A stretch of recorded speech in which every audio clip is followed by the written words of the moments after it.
دې ډېر لوی کړم مور جانې زه به درته تل دعا کوم تل دعا کوم ای مورې دا مې هیلې نه دې زار شم ای زما د غم تالا نه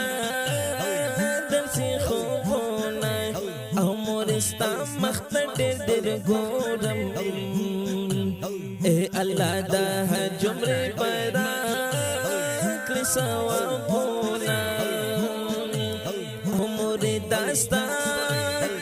په دعا رنګ یم او خلق کوي مې په هر ځای کې صفتونه